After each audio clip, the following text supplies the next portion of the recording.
In the 1960s and 70s, while the West was caught in waves of rebellion, a new generation turned its back on traditional values, seeking spiritual awakening in the East. Among them were the hippies, free-spirited wanderers who embarked on a journey through Southeast Asia, forging the legendary hippie trail, stretching across Europe, India, Nepal, and Thailand. But behind the beauty of these exotic lands lurked a sinister shadow, the shadow of a venomous serpent.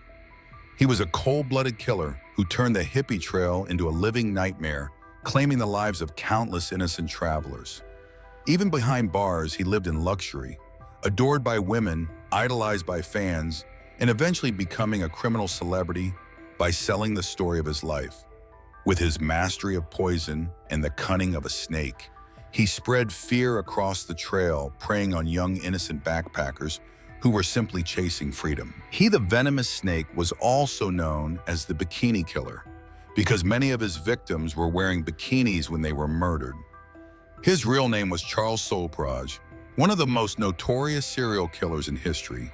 Here we will explore mysterious cases whose details can be said to be shocking until the very last moment. If you also love solving cases and thrilling detective stories, don't forget to like the video and subscribe to my channel.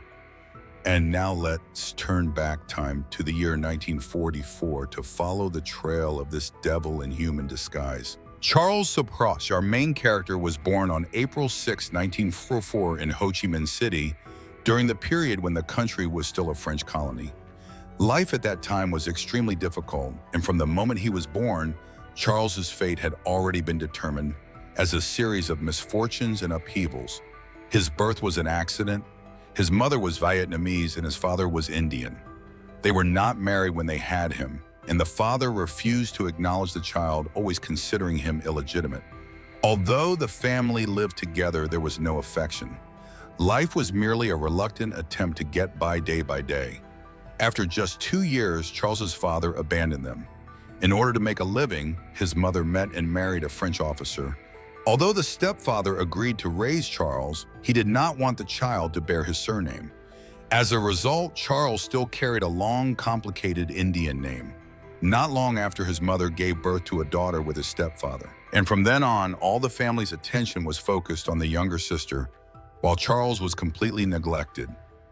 Without parental guidance, Charles grew up freely and became increasingly unruly. At the age of 7, he began stealing. In 1949, due to changes in the situation, his stepfather received orders to return to France. However, while preparing to take the whole family along, they discovered that Charles had no personal identification, no birth certificate, no nationality, so he could not go anywhere. His stepfather had no choice but to leave Charles behind with his biological father, hoping a lawyer would later resolve the paperwork and they would come back to get him.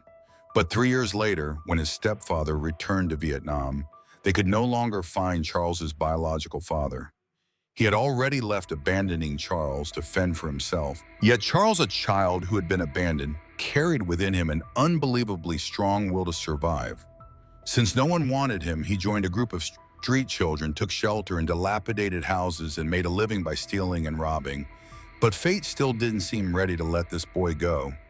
Even though his stepfather eventually returned to Vietnam, found Charles and resolved the issue of his identification documents, granting him a French nationality, Charles's life did not become any more stable. In the years that followed, the family constantly moved due to his stepfather's work, and Charles continued his relentless path of theft. Not only that, but he also dragged Andre, his younger half-brother, into a life of crime. Under Charles's thorough guidance, the once gentle and honest Andre also learned the tricks of pickpocketing. In 1963, at the age of 19, Charles was arrested for car theft. But what was truly astonishing was that during his time in prison, he befriended a prison guard and as if they were brothers. Thanks to that relationship, he enjoyed many privileges, one of which was being allowed to keep books in his cell to read. He particularly liked reading books on psychology and law. Perhaps he realized that such knowledge would be very useful on his criminal path, helping him become a more sophisticated offender, or maybe even escape the cycle of crime altogether.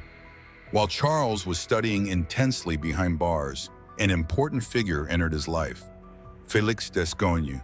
a powerful tycoon in high society, Felix noticed Charles while volunteering at the prison. With his smooth talking and inexplicable confidence, Charles quickly won Felix's affection. They became close friends after being temporarily released. Charles sought out Felix and began an entirely new life. Thanks to Felix's help, he moved effortlessly through Parisian high society. Charles realized that this luxurious lifestyle was exactly what he longed for. He was determined to amass his own wealth to become a part of the elite, but through theft, fraud, and robbery. In 1969, at the age of 25, Charles was charming and dashing, standing out in any crowd. At a party, he met Chantal Compagnon, a beautiful young woman from a conservative Catholic family in Paris. Charles spun adventurous tales about himself, subtly hinting at his wealth to attract Chantal. Not long after Charles proposed to Chantal, and she accepted. However, on the very day he proposed, he was arrested for car theft. 8 months later, Charles was released from prison and married Chantal, who had remained faithful to him. After repeatedly going in and out of prison in France, Charles realized that Europe was not an easy place to make a living. He felt that Asia was more chaotic with less strict police surveillance, making it easier to get rich. So he brought Chantal to Asia. They chose the hippie trail, a famous travel route at the time that passed through Europe, India, Nepal, and Thailand. Along the way, with Chantal's help, Charles constantly stole from other travelers. In 1970, they arrived in Mumbai, the hometown of Charles's biological father. He settled there and began planning a large-scale car theft operation. With money in hand, Charles developed a gambling addiction and often lost everything. During this time, their daughter was born, but due to their circumstances, they had to send her to live with Chantal's parents. After a major theft in Mumbai, Charles decided to move to Kabul, Afghanistan in 1971. There, he not only stole cars, but also made connections with arms smugglers. With weapons in hand, Charles shifted from theft to outright robbery. In 1973, Charles returned to India and, together with his accomplices, planned a heist at a jewelry store in Delhi. However, luck was no longer on his side. The plan failed, and he was arrested once again. But just 2 weeks later, Charles escaped from prison by pretending to have appendicitis and being transferred to a hospital. Chantal visited him and secretly drugged the guards, helping the two of them escape. After escaping from police pursuit, Charles and Chantal returned to Kabul, Afghanistan, and continued their criminal path. However, their blatant actions eventually forced the Afghan police to step in. Unsurprisingly, Charles used his old trick, again pretending to have a relapse of appendicitis. This time, with no one to help him, he drugged the guards himself and escaped to Iran. As for Chantal, since she was pregnant, she was released after serving a short sentence. At that point, she realized that there was no future in staying with Charles, so she decided to divorce him and return to Paris with their daughter. To Charles, his wife and child were not as important as a life of adventure and danger. He called upon Andre, the younger brother he had once mentored, and together they continued their criminal journey through Turkey, Greece, and several other countries. Eventually, they were caught in Athens, but Charles, with his familiar appendicitis trick, escaped once again. Andre, not having yet learned this trick from his brother, had to serve an 18-year prison sentence. With his wife gone and his brother imprisoned, Charles still didn't stop. Like a venomous snake, he continued roaming along the hippie trail in search of new prey. In the spring of 1975 in India, Charles met Marie-Andrée Leclerc, a young woman from Quebec, Canada. She had come seeking adventure and relaxation, and with his handsome appearance and sweet words, Charles easily gained Marie's trust. The young woman quickly fell for Charles. Even after discovering he was a con artist, she didn't leave him.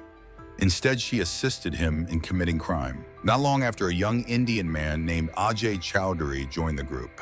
Ajay, known for being lazy and prone to petty theft, became an effective accomplice once he teamed up with Charles and Marie, forming a trio of swindlers.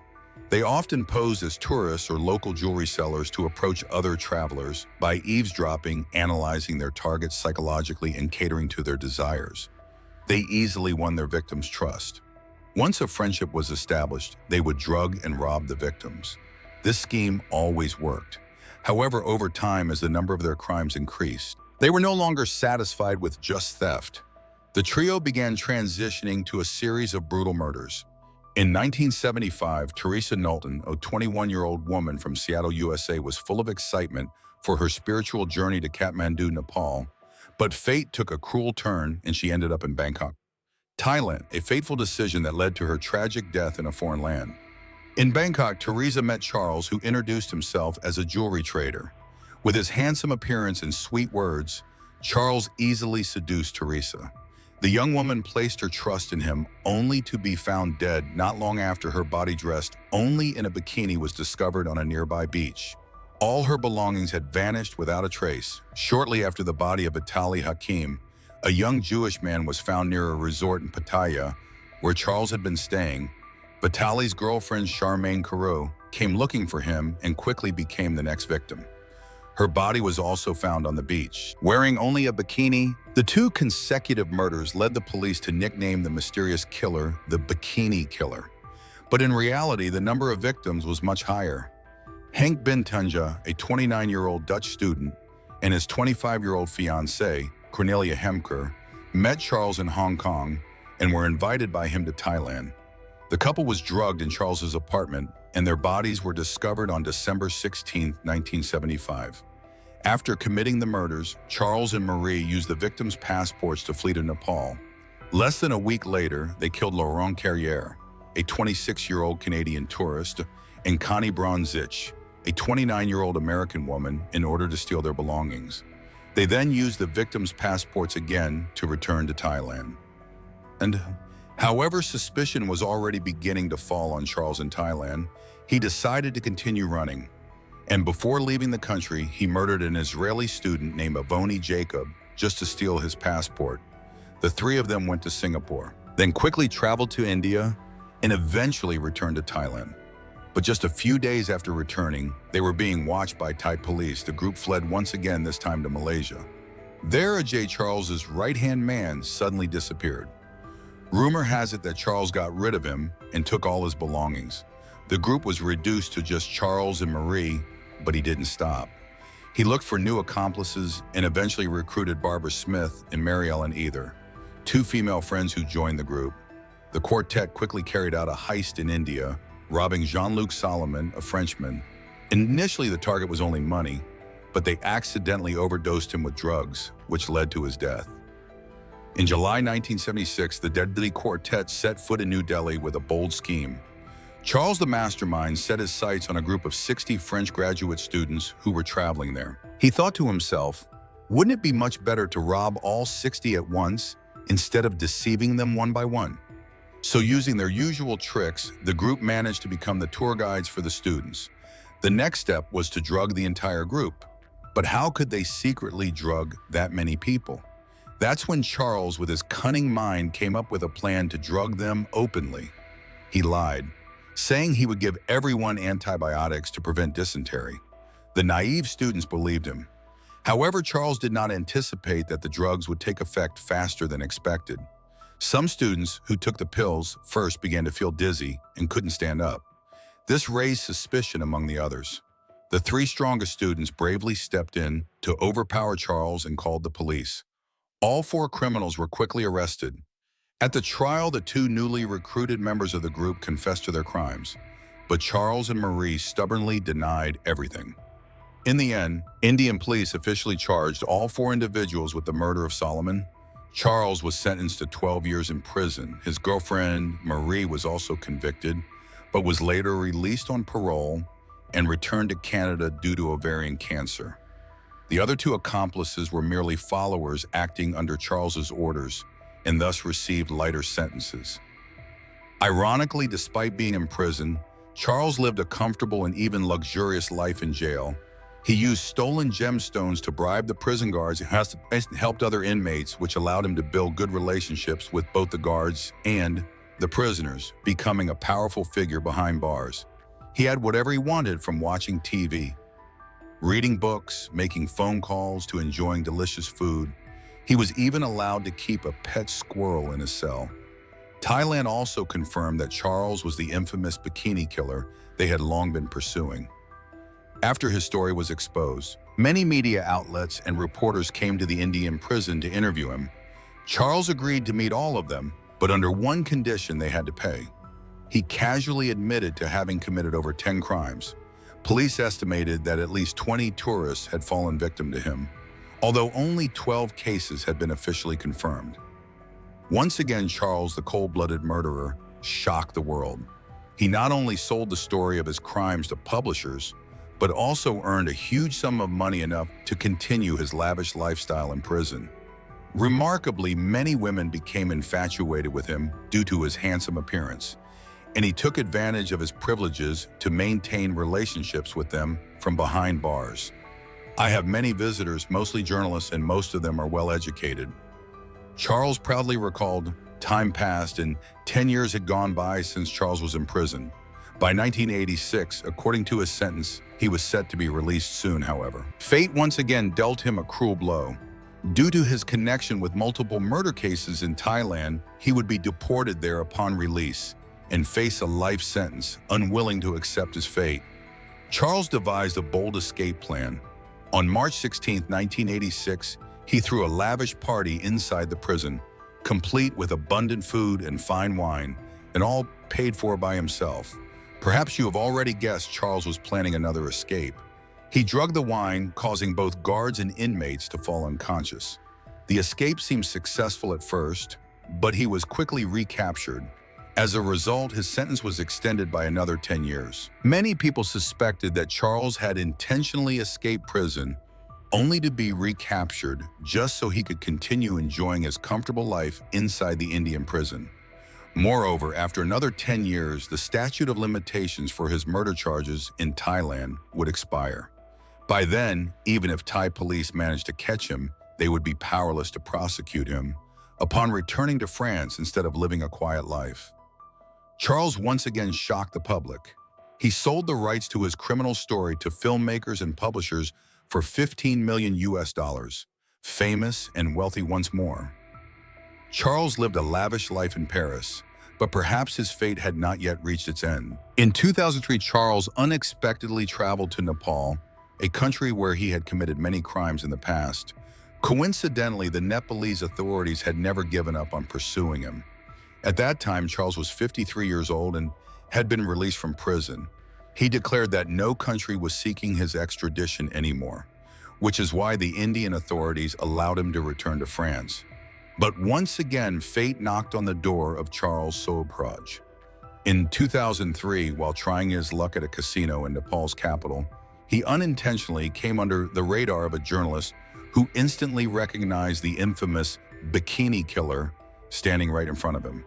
The journalist quickly wrote an article, including a photo of Charles, and published it a few days later, completely unaware that he was being watched. Charles continued gambling as usual. Meanwhile, the Nepalese police, feeling as though they had struck gold, immediately launched an operation and effortlessly arrested Charles at the casino. On August 20th, 2004, the court charged Charles with the murder of 2 tourists in Nepal and sentenced him to life in prison. However, Charles stubbornly denied the charges, claiming he had never been to Nepal and hired a lawyer to defend him. The case dragged on for years. His lawyer was unable to achieve any favorable results. But during the process, an unexpected love story blossomed. Nihita Biswas, the 20-year-old daughter of his lawyer, fell in love with Charles, even though he was over 60 years old. Nihita believed Charles was innocent, and the two got engaged in prison in 2008. Many questioned the authenticity of this romance, wondering if Nihita was eyeing Charles's fortune, the $15 million he had earned from selling the rights to his life story.